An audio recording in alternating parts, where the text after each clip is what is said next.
এমন অবস্থা হয়েছে বলার মতো না। আমার বাড়ির চারিদিকে এতগুলো দোকান আছে, একটার মধ্যে ফুল নাই। আমি চলে গেলাম অ্যাজটাতে। আমি জানতাম ওখানে যা যা ফুল চাইছি সব পেয়ে যাবো, কিন্তু ওখানেও পেলাম না। আমি চাইছিলাম লাল আর সাদা দিয়ে ফুল, কিন্তু কিছুতেই পেলাম না। ভাগ্য ভালো সাদা লিলিটা পেলাম। অবশেষে একটা হলুদ আর খয়েরি ফুল নিয়ে এলাম। ভাগ্য ভালো যে এইটুকুনি পাওয়া গেছে, তা না হলে সারা বছর আক্ষেপ হতো যে একটা মালাও গেঁথে দিলাম না। কেমন মেয়ে আমি!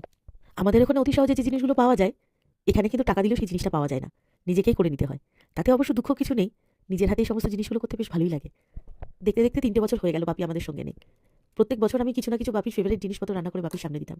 হঠাৎ করে অনেক জায়গায় দেখলাম যে এইরকম নাকি করতে নেই, তাহলে নাকি আত্মা খুব কষ্ট পায়। সেই জন্য ভাবলাম আর কষ্ট দিয়ে লাভ নেই। যতটুকুনি সময় বাপি আমাদের কাছে ছিল, ততটুকুনি সময় ততগুলো রান্না করতে পেরেছি, আর যত প্রশংসা পেয়েছি ওইগুলোই মনে কোণে থাক। এখন তো সে নেই, তাকে আমি দিয়েই বা কি করবো? এই জন্যই সবসময় বলা হয়, বেঁচে থাকতে সেই মানুষটাকে আদর যত্ন করো। বেঁচে থাকতে তাকে যত্ন না করে সে চলে যাওয়ার পরে ধুমধাম করে লোকজন খাইয়ে সেই বড় একটা ইলাহি কাণ্ড করে কোনো মানে। তুমি যাওয়ার আগে যে স্বপ্নগুলো দেখেছিলাম, তুমি যাওয়ার পরে যে স্বপ্নগুলো আমি দেখেছিলাম যে তুমি আমাকে কিছু বলতে চাও, তার অনেক উত্তর আমি খুঁজে পেয়েছি। মনটা এখন আগের থেকে অনেক শান্ত হয়েছে।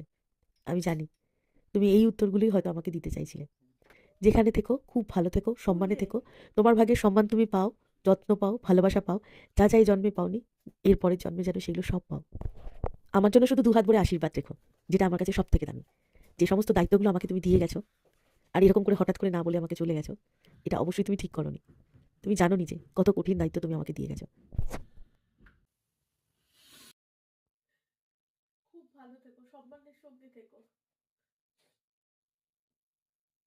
আমাদেরকে আশীর্বাদ করো, আমাকে আশীর্বাদ করো। যে দায়িত্ব দিয়ে গেছো আমাকে, সেটা যেন ঠিক করে পালন করতে পারি। ভালো থেকো যেখানে থেকো। আমি তো এরকমই। দুঃখ হলে আমি অনেক কথা বলি, আনন্দ হলে অনেক গল্পও করি, একা একা বকবক করি। আমি যে এরকম করে বকবক করছিলাম বুঝতেই পারিনি ওরা ভিডিও করেছে। আর যখন ভিডিও করেছে তখন আমি ভাবলাম কোনো কিছু হয় কিছু না কিছু কারণের জন্য, তাই তোমাদের সঙ্গে শেয়ার করলাম।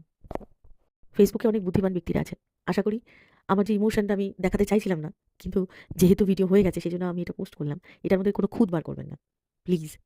সবকিছুর মধ্যে খুঁত থাকে না, কিছু কিছু জিনিস পিওরও থাকে। তোমার প্রশংসাগুলো আমি খুব মিস করি বাপি। অনেক কিছু রান্না করি, কিন্তু আর কেউ প্রশংসা করে না। ভালো থেকো তুমি, সম্মানে থেকো, আদর যত্নে থেকো।